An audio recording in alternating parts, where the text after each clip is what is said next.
안녕하세요. 서울여자대학교 윤미선입니다. 이번 시간에는 디지털 과의존과 뇌발달에 대해서 알아보도록 하겠습니다. 오늘의 학습 목표인데요. 창의성, 감성, 문제 해결력 이런 것들을 미래 역량으로 불리고 있는데요. 이러한 것들을 담당하는 우리의 뇌에 대해서 한번 살펴보도록 하겠습니다. 디지털 과의존이 또 뇌발달에 어떤 영향을 미치는지 이런 부분들을 오늘 살펴보도록 하겠습니다. 우리의 뇌는 크게 전통적으로 3층 구조로 이루어져 있다라고 표현을 하는데요. 먼저 가장 안쪽에 뇌관이라고 불리우는 생명 중추의 뇌가 있습니다. 그리고 이 뇌관을 둘러싸고 변형계라고 불리우는 감정 정서의 뇌라고 되어 있고요. 그리고 이 변형계를 둘러싸고 가장 바깥쪽 대뇌피질의 영역을 이루는 심피질, 이렇게 3층 구조로 이루어져 있습니다. 뇌관, 생명 중추의 뇌, 우리가 호흡하려고 해서 호흡하는 것이 아니라 자연스럽게 호흡하고 순환하죠. 그런 것들을 담당하는 것이 이 뇌관 이 부분입니다. 그리고 변형계라는 부분은 감정 정서의 뇌라서 우리의 마음, 어떤 우리의 기억 이런 것들을 담당하고 있습니다. 그리고 심피질, 대뇌피질의 90%를 담당하는 이 심피질 영역은 이성의 뇌라고 불리우는 우리가 대부분 고차원적인 사고를 한다라고 생각할 때 생각하는 그 부분이 바로 이 심피질입니다. 심피질에 대해서 더 자세하게 알아보면요. 대뇌피질의 일련의 층을 말하고요. 대뇌피질의 대부분을 차지하고 있습니다. 이 심피질은 분석, 종합적 판단, 계획, 이성적 사고, 고차원적인 인지활동을 담당한다라고 되어 있는데 이 심피질은 언제까지 성장을 하냐면요. 청소년들이 20세 중반까지, 이때까지 심피질이 계속해서 성장을 합니다. 왜 제가 이 말씀을 드리는지 뒤에 가서 또 다시 한번 강조를 해드릴 텐데요. 이 심피질, 이성의 뇌의 역할이 바로 이 감정의 뇌를 컨트롤하는 역할들을 해줍니다. 청소년기까지는 감정의 뇌라고 불리우는 변형계가 아주 무성하게, 아주 활발하게 성장을 하게 되는데요. 이 변형계는 대뇌피질과 뇌량 시상하부 사이의 경계 부위에 있고요. 변형계 중에서 감정을 담당하는 편도체, 그리고 기억을 담당하는 해마, 그리고 호르몬을 조절하는 시상하부 이런 것들이 매우 중요한 역할들을 하고 있습니다. 우리 아이들이 중학교 때가 되면 질풍노도의 시기라고 해서 아이들이 막 감정이 오르락내리락 하곤 하죠. 그런 이유들 중에 하나가 이 청소년기까지는 이 부분, 이 변형계가 엄청나게 발달을 하고 있는데 아직 심피질이 그 부분을 따라잡지 못하기 때문에 심피질은 아직 이 두뇌 발달이 진행 중이기 때문에 심피질에서 감정 정서의 뇌인 변형계를 컨트롤하지 못하기 때문에 그래서 질풍노도의 시기가 오는 것입니다. 이 부분이 우리의 그 디지털 의존, 과의존 이런 부분들하고도 관련이 깊습니다. 뒤에 가서 다시 한번 또 설명을 드릴 거고요. 그리고 뇌관, 생명중추의 뇌라고 말씀드렸고 여기에 중뇌, 뇌교, 연수 이런 중요한 기관들이 있습니다. 뇌의 3층 구조, 고전적인 모델을 이렇게 파충류, 포유류, 영장류로 한번 비교를 해봤는데요. 뇌관, 이 뇌관 부분은 파충류의 뇌입니다. 파충류는 자기가 먹고 사는 일밖에 잘 모르죠. 혹시 파충류 집에서 키워보신 분 계신가요? 네, 파충류랑 대화하는 거 잘 됩니다. 파충류한테 뭐 단어 가르쳐 주거나 감정교류 이런 것들 하는 거 아마 잘 안 되실 겁니다. 왜냐하면 이 파충류는 고전적으로 뇌관, 생명중추의 뇌만 발달되어 있다라고 보고 있습니다. 포유류까지 이르르면 변형계라고 불리우는 이 감정 정서의 뇌가 포유류까지 이르르면 많이 발달되어 있습니다. 집에서 강아지나 고양이를 기르신 분들은 아시겠지만 우리와 마음의 교류가 일어납니다. 이들은 우리랑 어떤 감정의 교류 이런 것들을 할 수가 있거든요. 그래서 이 포유류가 감정 정서의 뇌가 발달되어 있는 것들을 우리가 느낄 수 있죠. 그리고 인간만이 전 영역이 대뇌피질까지, 이성의 뇌인 대뇌피질까지 다 발달이 되어 있습니다. 자, 대뇌피질, 심피질이 대부분을 이룬다고 했는데요. 이 대뇌피질은 전두엽, 두정엽, 축두엽, 후두엽으로 구분합니다. 우리의 관심사는 오늘 전두엽입니다. 다른 영역도 다 중요하지만 이 전두엽 부분이 디지털 과의존과 매우 관련이 깊기 때문에 저 부분을 오늘 좀 더 다루어 보려고 합니다. 대뇌피질은 뇌의 가장 바깥쪽을 덮고 있는 주름진 얇은 층이고요. 이 두께가 겨우 2에서 3mm밖에 되지 않는다고 합니다. 그런데 여기에는 엄청난 고랑과 이랑이 있어서 그것들을 쭉 펴면 표면이 엄청나게 넓다고 합니다. 이 중에서 전두엽은 집행 기능과 충동 억제, 감정 조절 등을 담당한다. 자, 이 말 자체가 과의존하고 너무나 관련이 깊죠. 그래서 이 부분을 오늘 강조를 해드리려고 하는데요. 일단 집행 기능, 뇌의 집행 기능이라는 것은 목표 지향적 행동을 위해서 필요한 계획, 문제 해결, 의사결정, 자기 통제 등의 인지 처리 과정을 집행 기능이라고 합니다. 아까 앞서서 제가 이성의 뇌는 청년기까지, 청소년을 지나서 청년기까지 계속해서 발달한다라고 했는데요. 그렇다면 이러한 목표 지향적 행동, 어떤 계획을 청소년이 세우고 내가 그 목표를 달성할 거야. 이런 것들, 그리고 어떤 문제가 있었을 때 어떻게 결정을 해야 될지, 딜레마 상황에서 어떻게 결정할지, 이런 기능들이 20대까지 계속해서 연습이 되고 성장을 한다라는 뜻이죠. 전두엽은 이런 것들을 담당하고 전두엽을 많이 쓰면 쓸수록 이런 기능들이 발달되게 되어 있습니다. 그리고 또 하나, 이 전두엽은 변형계로부터 올라오는 감정과 본능적인 반응을 통제하는 특징들이 있습니다. 즉, 전두엽이 잘 기능을 해야지만 널뛰는 나의 마음들, 이런 것들을 잘 통제를 할 수가 있다라는 것이죠. 그리고 전두엽에서 신경전달 물질 중에서 많은 것들이 있는데요. 그 중에 하나가 세로토닌이라는 신경전달 물질인데요. 이 세로토닌은 우리의 마음을 컨트롤시켜주고 우울증에 빠지지 않게 해주는 특징들이 있는데, 그런 것들이 이 전두엽에서 작용하고 있습니다. 그래서 전두엽은 매우 중요한 그런 역할을 하고 있다. 이것을 기억해 주시고요. 변형계, 감정정서의 뇌라고 했는데요. 이 중에서도 우리 아이들의 학습과 관련된 두 영역을 보려고 합니다. 편도체, 이 편도체는 감정 기억을 저장하는 곳이다라고 생각을 하시면 되겠는데요. 분노나 공포, 슬픔, 놀람, 불쾌, 불안, 이러한 감정 정서 반응을 담당하고요. 동물의 공격 행동에도 중요한 역할들을 합니다. 자, 정서 기억을 저장하는 곳이 바로 편도체다. 그런데 이 편도체는 어떻게 생겼냐면요. 여기 지금 이렇게 아몬드처럼 생겨 있습니다. 편도체의 영어 원어가 아몬드라는 단어에서 왔는데요. 이렇게 아몬드처럼 생겼고, 요 옆에 이렇게 길게 되어 있는 것이 해마입니다. 이 해마는 학습과 기억을 관여하고 담당을 합니다. 해마의 역할은 단기 기억을 장기 기억으로 옮겨주는 첫 번째 창구 역할을 하는 곳이 바로 해마입니다. 이 해마가 만약에 문제가 생기면 방금 기억했던 사실을 기억하지 못하는 그런 현상들이 발생할 수가 있습니다. 우리 아이들 벼락치기 하면 잘 기억 못하죠. 그 이유가 뭘까요? 벼락치기를 하면 그냥 잠깐 기억하고 전체 뇌로 기억이 퍼지지 않습니다. 그렇기 때문에 기억을 못하는 건데요. 잠깐 첫 번째로 기억하는 역할을 바로 해마가 한다. 그리고 감정을 기억하는 건 편도체가 한다. 이 두 가지 사실도 기억을 해주시기 바랍니다. 뉴런이라는 것은 뇌신경계의 기본 단위세포라고 하는데요. 신기하게 전기적 신호를 발생해서 전달합니다. 뇌에는 약 1000억 개가 있다고 알려져 있는데요.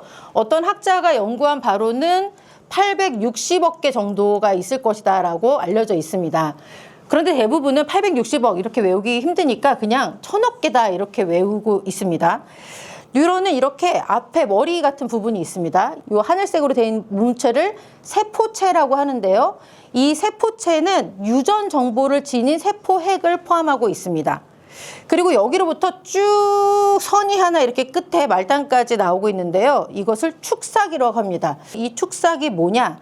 바로 정보를 전달하는 선이다 라고 생각을 하시면 되겠습니다. 즉 세포체에서 합산된 어떤 전기적인 신호가 이 축삭을 따라서 쭉 말단까지 흐르게 됩니다. 그리고 이 세포체에는 수상돌기라고 불리우는 안테나처럼 생겨있는 이런 가지들이 나와 있는데요. 이 수상돌기는 다른 뉴런의 신호를 받아서 세포체로 전달하는 역할을 합니다. 머리를 많이 쓰면 이 수상돌기 가지가 매우 많아지게 됩니다. 머리를 많이 쓰면 쓸수록 축삭이 두꺼워지고 더 넓어지면서 더 많은 정보를 한꺼번에 처리를 할 수가 있게 됩니다. 축삭 말단도 지금 이렇게 나무 뿌리 비슷하게 생겼는데요. 이 축삭 끝에 이제 정보가 도착을 하면 신경전달 물질 이런 것들을 시냅스 틈으로 방출하게 됩니다. 시냅스라는 것은 뉴런과 뉴런이 만나는 연결 접합부인데요. 그곳을 통해서 신경전달 물질을 오가게 되고 이것을 통해서 정보를 주고받게 됩니다. 이 축삭을 둘러싸고 지금 이렇게 노란색 프랑크 소세지처럼 생겨있는 이것을 미엘린 수초라고 불리는데요. 이 미엘린 수초의 역할이 절연체 역할을 합니다. 전기선을 감싸는 그런 것처럼 고무처럼 절연체 역할을 하고 있고요. 그 사이사이 틈이 있는데 이 세포는 전기적인 신호를 통해서 정보를 주고받거든요. 그래서 앞에서 합산된 정보가 뒤쪽으로 갈 때 어떻게 정보가 오가냐면 이 절연체를 건너뛰고 이렇게 도약 점프를 해서 끝으로 갑니다. 즉 쭉 가면 시간이 오래 걸리겠죠. 그런데 이 절연체 역할을 하는 이 미엘린 수초를 건너뛰고 도약 점프를 하면서 전기적 신호가 매우 빠르게 진행이 됩니다. 또 재밌는 것은요, 머리를 많이 쓰면 많이 쓸수록 이 수초화가 또 많이 된다. 이런 것들도 기억해 주시고요. 어린아이, 아주 갓난아기 때부터 수초는 매우 많이 형성이 됩니다. 그것을 수초화라고 하는데 아이가 잘 성장하면 수초도 잘 많이 생겨서 절연체들이 이 축삭을 감싸서 전기적 신호가 바깥으로 새어나가지 않게끔 하게 되는 역할을 하는 것입니다. 자, 시냅스. 이 중요한데요. 시냅스는 뉴런들이 정보를 주고받는 연결 부위를 의미합니다. 신경계의 모든 정보 전달과 처리가 일어나는 핵심적인 구조를 말하고요. 머리를 많이 쓰면요. 시냅스 한 개당, 그 뉴런 한 개당 시냅스가 1000개가 생길 수도 있는데 더 많이 쓰면 10,000개로 갑니다. 슬픈 것은 30대 중반이 되면 뉴런이 사멸하기 시작하거든요. 하루에 몇 개씩 사멸하냐면 1000억 개 중에서 10만 개씩 사멸을 하게 됩니다. 그런데 머리를 쓰면 쓸수록 뉴런과 뉴런이 연결되는 시냅스의 이 개수가 많아지면서 없어지는 이 뉴런의 개수, 이것에 대한 보상을 하게 됩니다. 시냅스 가소성, 이 가소성이란 말이 요즘에 미디어에 많이 등장을 하는데요. 뉴런과 뉴런을 잇는 시냅스 연결의 효율이나 강도가 사용 경험에 따라서 변하는 능력, 그것을 시냅스 가소성이라고 합니다. 자주 활성화되는 시냅스는 강화되고요. 사용하지 않는 시냅스는 약화되거나 제거되는 특징들이 있습니다. 이것은 농부가 나무에서 가지치기를 하잖아요. 그것과도 같다라고 보시면 되는데요. 우리가 머리를 만약에 수학 공부를 열심히 했다. 그러면은 수학 공부와 관련된 시냅스가 많이 연결이 되는 거고요. 수학 공부를 안 했다. 그러면 수학 공부와 관련된 시냅스 부분들이 많이 차단되거나 없어지게 되는 것이죠. 자, 청소년기 뇌의 변화 드디어 여기까지 도착했습니다. 앞에서 뉴런이나 우리의 뇌의 영역들 설명을 드렸는데요. 청소년기는 일단 충동성과 위험을 감수하는 그런 성향들이 나타납니다. 이 위험을 감수한다는 게 뭐냐면 이상한 일에 도전하는 그런 것들도 생길 수 있다는 겁니다. 청소년기의 뇌는 보상회로, 도파민과 자기조절회로, 전두엽의 발달 속도 차이로 인해서 위험 행동이 있을 수도 있고 충동성이 두드러질 수도 있고요. 또 감정 기복이 있는 것이 너무 당연합니다. 감정을 처리하는 편도체가 과도하게 활성화되는 시기이고 그래서 감정 폭발이나 감정 기복이 잦아질 수 있습니다. 전두엽의 조절력이 아직 약해서 감정 기복이 더 심할 수 있고요. 또 보상 시스템이 활성화되고 있는데 청소년기는 보상을 받기를 너무너무 원합니다. 만약에 온라인 게임 오래 하는데 온라인 게임 안 하면은 선물 사줄게 하면은 금방 그치는 아이들이 있거든요. 왜 그러냐면 보상에 민감한 시기이기 때문입니다. 장기적인 계획을 하는 것은 이성의 뇌인데요. 이것보다는 단기적 만족을 추구하는 경향이 강한 때가 바로 청소년기의 뇌입니다. 청소년기는 뇌, 전두엽이 지금 발달 중인데요. 이 전두엽이 중요한 이유는 목표 달성을 위해서 행동을 계획하게 하는 뇌이기 때문입니다. 그리고 추론이나 문제 해결, 자기 통제 이런 것들을 담당하는 뇌이기 때문에 잘 발달이 돼야 합니다. 시냅스 가지치기가 청소년기에 많이 일어나게 되는데요. 이때 하게 되는 게 뭐냐면 일단 아동기 때는 이 시냅스가 엄청나게 많이 생기게 되는데 무의미한 시냅스 연결들도 있습니다. 그런 연결을 제거하고요. 중요한 회로를 강화하는 과정, 그게 바로 시냅스 가지치기인데 이 가지치기가 만약에 잘못된다 그러면 정말 중요한 정보를 오히려 기억 못하게 될 수도 있다는 거죠. 디지털 과의존이 된다라고 하면 과의존과 관련된 시냅스만 남게 된다는 의미입니다. 청소년기는 높은 신경 가속성 때문에 학습, 사회적 경험에 따라서 뇌 구조가 빠르게 변화될 수 있습니다. 어떠한 경험을 하느냐에 따라서 청소년기의 뇌가 달라질 수 있다는 것입니다. 그리고 이때 청소년기의 뇌의 회로가 재구성되는 그런 시기다라고 보시면 되겠습니다. 그래서 청소년 시기에서 전두엽 발달은 매우 중요한데요. 청소년기의 뇌 발달의 핵심 과제는 지금의 욕구를 내가 잘 참을 수 있는가, 그리고 미래 예측과 계획 수립을 가능하게 하는 전두엽, 특히 전두엽 중에서도 전전두엽이 그 일을 담당하는데요. 그것을 바로 집행기능이라고 한다고 했는데요. 이것이 발달되는 시기입니다. 전두엽이 리모델링 되면서 엄청나게 집을 차곡차곡 세우고 있는데요. 뇌회로를 최적화할 수 있는 결정적인 시기이기 때문에 이때 반복적인 학습, 훈련 이런 것들이 매우 중요합니다.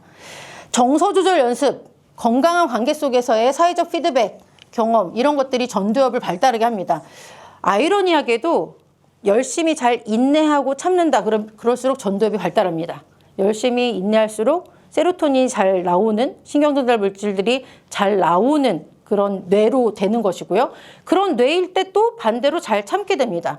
그런 특성들이 있습니다. 청소년기에 이 전두엽이 잘 발달하게 되면 학업이나 대인관계 여러 문제들을 효과적으로 해결할 수 있게 된다라는 것입니다. 디지털 과의존이 뇌에 미치는 영향들 어떤 것들이 있을까요? 큰 문제인데요. 조기 가지치기를 촉진하게 됩니다. 가지치기는 앞에서 말씀드린 것처럼 필요 없는 연결을 제거하는 건데요. 그리고 필요한 연결은 강화돼야 되는 것이고요.